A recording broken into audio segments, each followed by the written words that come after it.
1492 میں ہسپانیہ میں مسلم اقتدار کا ہمیشہ کے لیے خاتمہ ہو گیا اور ان کی آخری ریاست غرناطہ بھی مسیحیوں کے قبضے میں چلی گئی۔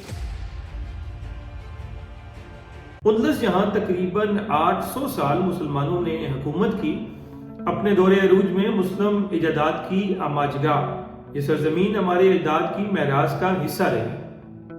جب غلامی نے اسے اپنے پنجوں میں جکڑا، تب آزادی اندلس کا چراغ جلانے کے لیے عیسائی جرنیلوں کے آگے ایک آہنی چٹان ثابت ہونے والے یہ مٹھی بھر مسلمان ہی تھے جو زندگی کے مختلف شعبوں میں میاداز خدمات سر انجام دے چکے تھے۔ تاریخ اندلس اپنے عروج کے اعتبار سے ہمارے لیے قابل فخر جبکہ اسباب زوال کے اعتبار سے سبق آموز ہے۔ اولاً ہسپانیہ کی تاریخ پر سرسری نگاہ ڈالیں تو مسلم حکمرانوں کی وہ فتوحات اپنے اسلاف کے کارناموں سے اس قدر متاثر کرتی ہیں کہ ان کی بلندیوں کو ناپنا مشکل ہو جاتا ہے۔ 605 تا 615 عیسوی کے اس دور میں ایک طرف ہسپانیہ کے معاشی اور سیاسی حالات انتہائی پستی کا شکار تھے اور دوسری طرف عیش و عشرت کے دلدادہ حکمرانوں نے عوام کا جینا دشوار کر رکھا تھا، جن میں قابل ذکر حالات یہودیوں کے تھے۔ یہی مظالم تھے جنہوں نے ہسپانیہ کی بڑی آبادی کو ہجرت پر مجبور کیا۔ حالات کے مارے مہاجرین نے اس وقت موسیٰ بن نصیر کے زیر انتظام شمالی افریقہ کو اپنی واحد جائے پناہ سمجھا، جس کی بنیادی وجہ وہاں کی اسلامی نظام حکومت تھی، جہاں حق و انصاف کا بول بالا تھا۔ جب معاملے کی سنگینی اپنی حدود تجاوز کرنے لگی اور سمندر پار سے مہاجرین بڑی تعداد میں افریقہ آنے لگے تو موسیٰ بن نصیر نے مظلوم رعایا کو ظالم حکمرانوں سے آزاد کرانے کا منصوبہ بنایا۔ اپنے ایک مشہور سپہ سالار طارق بن زیاد کو 711 عیسوی میں 8000 کی فوج کے ساتھ ہسپانیہ پر لشکر کشی کے لیے روانہ کیا۔ مسلسل 3 روز کی لڑائی کے باوجود فتح کے امکان نظر نہ آنے پر چوتھے دن اس مرد مجاہد طارق بن زیاد نے اپنے خطاب سے لشکر کا لہو گرمایا، جس کے ابتدائی الفاظ آج بھی تاریخ میں محفوظ ہیں۔ اے لوگو، جائے فرار کہاں ہے؟ تمہارے پیچھے سمندر ہے اور تمہارے سامنے دشمن۔ باخدا تمہارے لیے ثابت قدمی اور صبر کے سوا کوئی چارہ نہیں۔ تاریخ کے مطالعے سے پتہ چلتا ہے کہ یہی وہ مرد مجاہد تھا جس نے اپنے خطاب سے پہلے سمندر میں کھڑی اپنی ساری کشتیاں جلا دی تاکہ فتح کے علاوہ زندہ بچ نکلنے کے تمام راستے مسدود ہو جائیں، اور پھر اسی دلیری اور استقامت کے نتیجے میں 19 جولائی 811 عیسوی کی وہ صبح عوام کے لیے آزادی کا پیغام لائی۔ اس فتح کے بعد آہستہ آہستہ مسلمانوں کی فتوحات میں اضافہ ہوتا گیا۔ عوام کی پذیرائی اس قدر بڑھ گئی کہ بہت کم وقت میں مسلمان پورا ہسپانیہ فتح کرنے میں کامیاب ہو گئے۔ اندلس کی فتح کے حوالے سے اگر دیکھا جائے تو طارق بن زیاد اور افریقی گورنر موسیٰ بن نصیر زیادہ مشہور ہے، لیکن تاریخی حقیقت یہ ہے کہ موسیٰ بن نصیر نے عام حملہ کرنے سے پہلے طریف نامی کمانڈر کو اپنے مختصر دستے کے ساتھ ہراول کے طور پر بھیجا۔ کمانڈر طریف بن ابی زرع نخفی نے 500 مجاہدین کا دستہ لے کر 91 ہجری میسیرا ڈی لا لونا نامی مقام پر یلغار کی، اور یہ حملہ فقط دشمن کی طاقت کا اندازہ لگانے کے لیے تھا، کیونکہ موسیٰ بن نصیر جیسا زیرک گورنر ایک اجنبی ملک پر بغیر معقول معلومات کے حملہ کے لیے تیار نہیں تھا۔ طریف نے چند ساحلی مقامات پر عارضی طور پر قبضہ کیا اور ضروری معلومات اکٹھی کر کے چند دن بعد واپس افریقہ لوٹا۔ طریف جس مقام پر اترا تھا، بعد میں اس مقام کا نام جزیرہ طریف مشہور ہوا۔ طریف کے کامیاب حملے کے بعد موسیٰ بن نصیر نے باقاعدہ حملے کے لیے 8000 مجاہدین پر مشتمل ایک فوج ترتیب دی اور اپنے آزاد کردہ ایک غلام طارق بن زیاد کی سپہ سالاری میں اسپین روانہ کیا۔ فوج کو اسپین کے ساحلوں پر پہنچانے کے لیے زیادہ تر بحری جہاز سبتا کے گورنر کاؤنٹ جولین نے مہیا کیے۔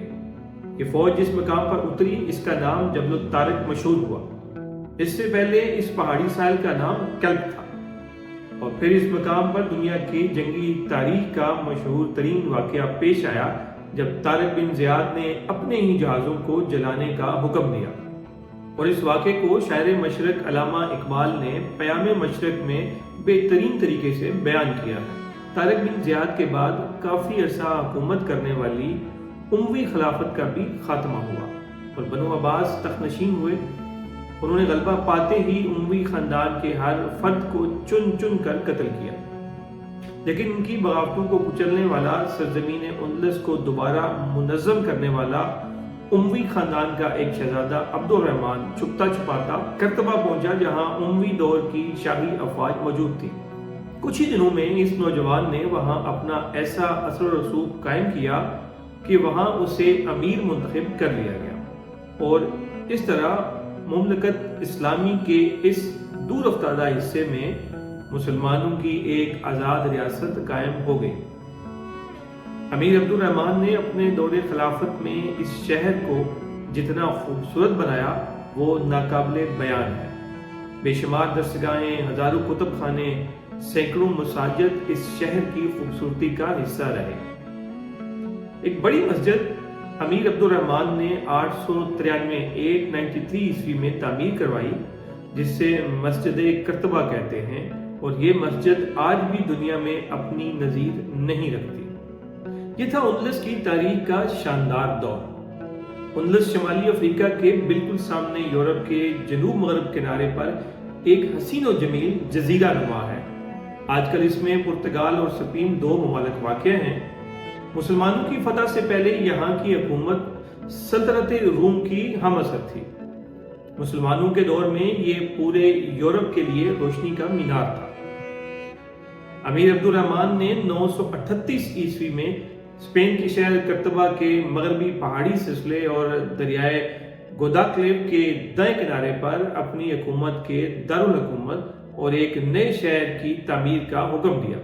ایک ایسا شہر کہ جس نے بھی دیکھا وہ دنگ رہ گیا اور اس کی تعریف کیے بغیر نہ رہ سکا۔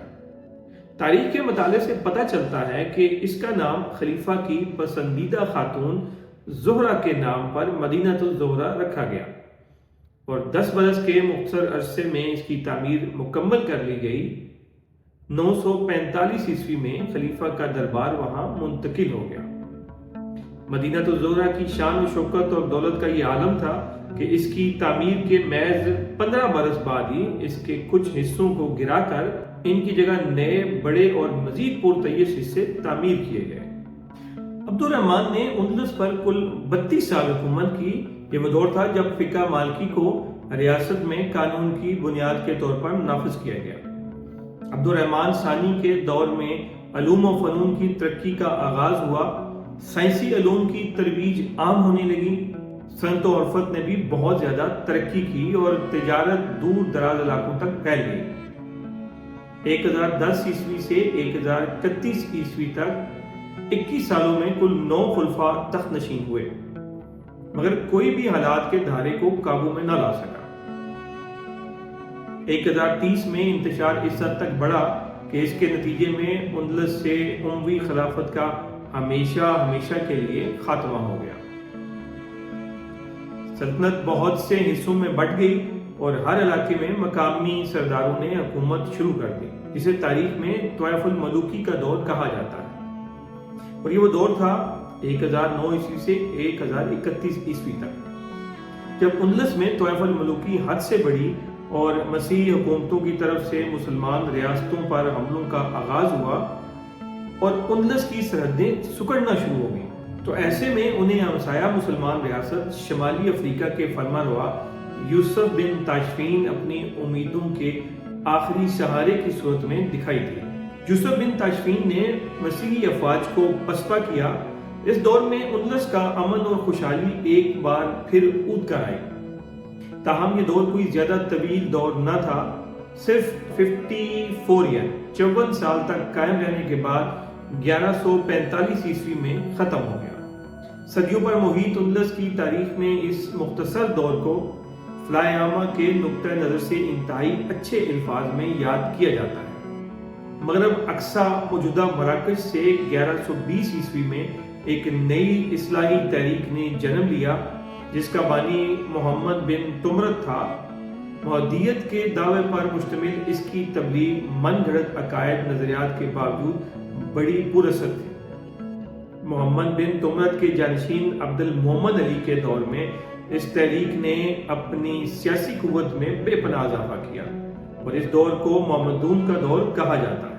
اس دور میں بندرگاہوں کی توسیع بھی عمل میں آئی اور جہازرانی کے کارخانے بھی قائم ہوئے، صنعت و حرفت کو خوب فروغ ملا اور تجارت نے بھی ترقی کی۔ الموعودون کے دور کے بعد کچھ عرصہ پھر سے طوائف الملوکی کا دور آتا ہے، لیکن اس دوران اندلس کی حدود تیزی سے سمٹنے لگی اور بہت سی مسلم ریاستیں یکے بعد دیگرے مسیحی مقبوضات میں شامل ہوتی چلی گئیں، حتیٰ کہ خاندان بنو نصر کے آغاز سے قبل اسلامی ہسپانیہ محض 700 میل کے لگ بھگ رقبے پر مشتمل رہ گئے۔ اس میں غرناطہ، المریہ اور چند دوسرے علاقے رہ گئے تھے۔ خاندان بنو نصر جس نے 260 سال حکومت کی، تاریخ اندلس میں ایک خاص مقام رکھتا ہے۔ اس خاندان نے اتنے طویل عرصے تک اپنے محدود ریاستی وسائل کے باوجود یورپ بھر کی اجتماعی یلغار کو روکے رکھا۔ 1423 میں صحیح معنوں میں ریاست کے زوال کا آغاز ہوا اور بالآخر 2 جنوری 1492 عیسوی کے تاریخی دن اپنے انجام کو جا پہنچا۔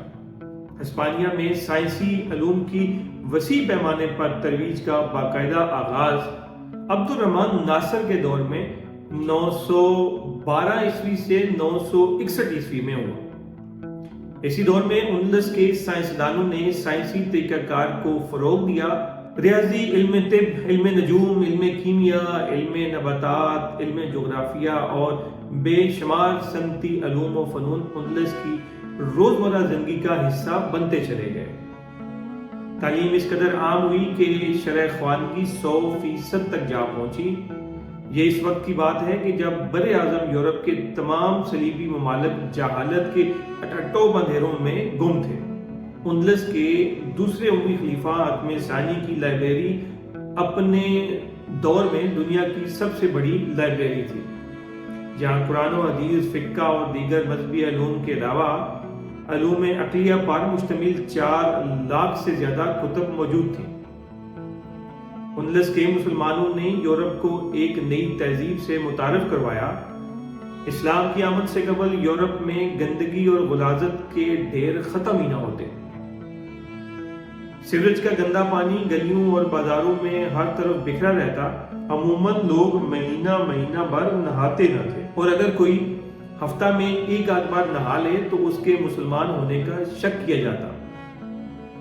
مسلمانوں نے یورپ کو ایک تازہ فکر سے روشناس کیا۔ دیکھتے ہی دیکھتے اسپانیہ کی زندگی کی کایا ہی پلٹ گئی، تہذیب و تمدن کا گہوارہ بنا دیا گیا۔ اسپین میں مسلمانوں کا اقتدار 712 سے 1492 تک یعنی 780 سال تک قائم رہا۔ حیرت ہے، اتنے طویل عرصے تک حکمرانی کے باوجود اسپین میں آج ایک بھی مقامی مسلمان نہیں ہے۔ 1492 کے بعد سے جب مسلمانوں کی سیاسی طاقت کا آخری گڑھ غرناطہ بھی سقوط ہو گیا تو اسپین کے مسلمانوں کا زوال شروع ہو گیا۔ یہ تنزلی 120 سال بعد اپنے عروج پر اس وقت پہنچی جب 1612 عیسوی میں مسلمانوں کا آخری قافلہ اسپین چھوڑ کر روانہ ہو گیا۔ منظم مسیحی گروہ جب بڑے پیمانے پر قتل عام کر رہے تھے تو بادشاہ فرڈینینڈ کی حکومت نے اسپین میں مسلمانوں کو نوکریوں سے بھی نکالنا شروع کر دیا اور سب سے پہلے انتظامیہ سے عربی زبان ختم کی گئی۔ پھر مساجد سے منسلک سکول ختم کیے گئے۔ اسلامی مذہبی تعلیم پر سختی سے پابندی لگا دی گئی۔ مسلمان گھروں میں تلاشی کا سلسلہ جاری رہتا۔ جن مسیحیوں نے اسلام قبول کر لیا تھا ان پر دباؤ ڈالا جا رہا تھا کہ وہ اپنے پرانے مذہب میں واپس آ جائیں۔ 2 جنوری 1492 عیسوی کو ہسپانوی بادشاہ فرڈینینڈ نے مسلمانوں کی آخری ریاست غرناطہ کا بھی محاصرہ کر لیا، جس کے بعد آخری مسلمان حکمران ابو عبداللہ الصغیر بھی ہتھیار ڈالنے پر مجبور ہو گیا، اور یوں 8 صدیوں تک حکمرانی کرنے والے اسلامی دور کا خاتمہ ہو گیا۔